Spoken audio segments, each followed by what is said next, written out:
Hey everybody. So we decided to try out a drone. We were at the hobby store and found it's called a Rage RC Stinger 2.0. It was like $104. I'm sure you can probably find cheaper, better ones. It was a impulse buy last minute while we were at the hobby store. I am not anyone that's ever flown a drone before. I stick to the land usually, maybe every once in a while the water.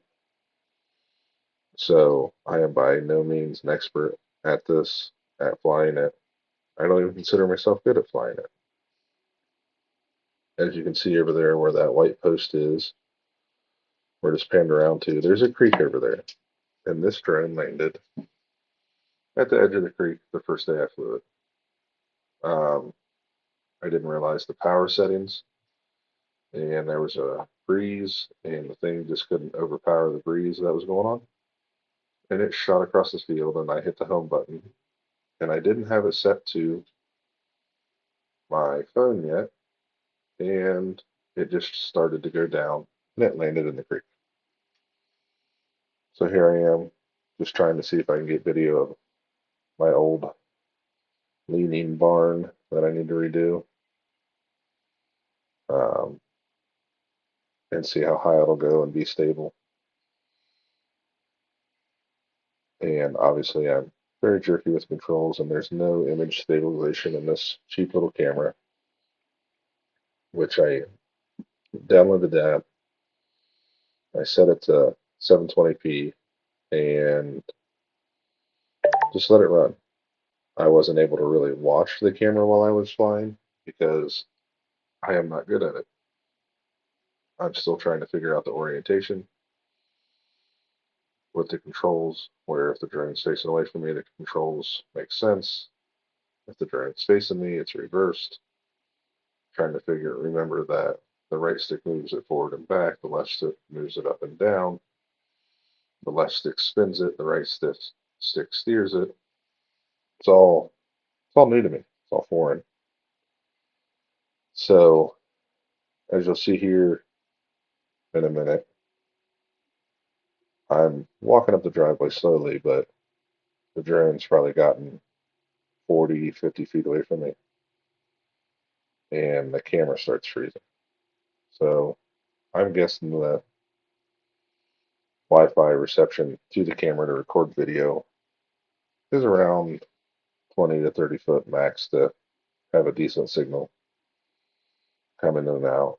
I didn't cut it out so you can see where it freezes and how it recovers.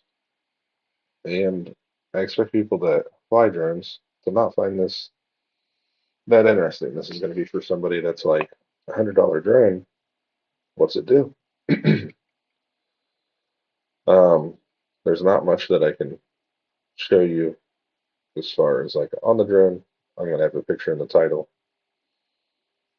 Um, it's got 4 outrunners. The arms fold out.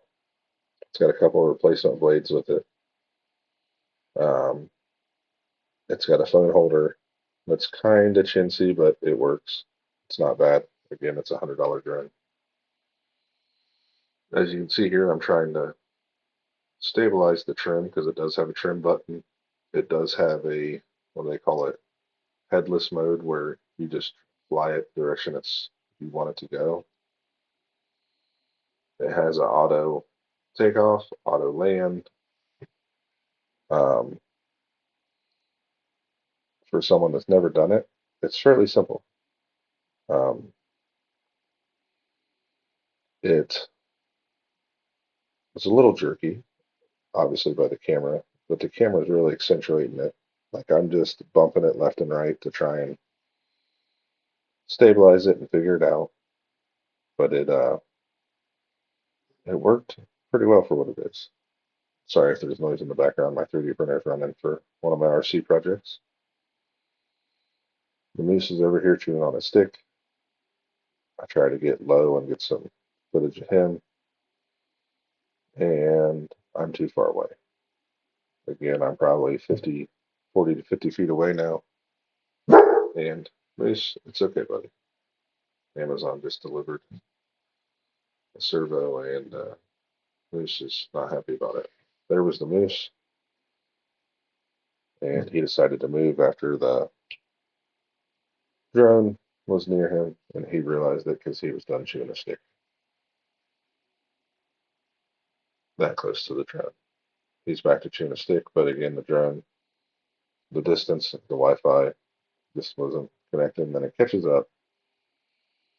And then here in a minute, I'll walk down the driveway, was trying to get the drone to move down the driveway, stay level trim, not hit me in the face all at once. But it it's pretty stable if you keep it around 4 or 5 feet high. When you get about 10 foot, it's still okay, and anything above that, it feels like it's really working to maintain that altitude. So here is probably about 5, 6 foot high, and then up and down a little bit to try and just keep it stable. Moose is not interested in walking with me, and it doesn't have a horrible picture, but with all our new 4K cameras and GoPros and everything awesome, this this just doesn't hold up, especially when you have all your image stabilization like my GoPro 10. It looks like everything's stable even though it's bouncing around on a gimbal stick or a hard fastened stick depending on the video I'm trying to make. But here, I mean, I'm figuring it out. It's moving. It's going down the driveway the way I want. I'm not too concerned that it's blowing away.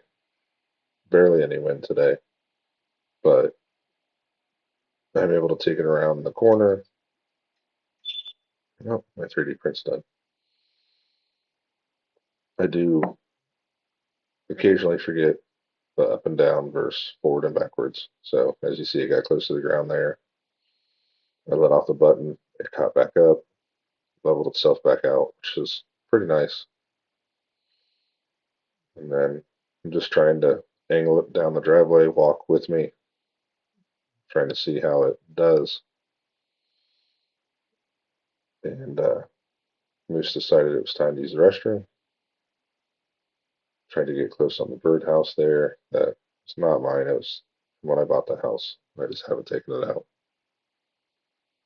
Um, so here you see just moving up and down, trying to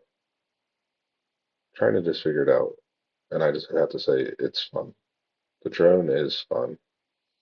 It serves its purpose for being $100 drone. And I'm learning on it, and it makes me want a better one. So if that was the point of getting this, it is successful so far. Until I put it into a power line and fry it or something. But as of right now, it's pretty easy to fly. I'm gonna let my son try it out and hopefully be able to get some video from it because he'll, now that I know you got to stay within 20, 30 feet of it to get good video, it should be good. But thanks for watching and checking it out. Um, leave a comment, let me know what you think or what I should get next.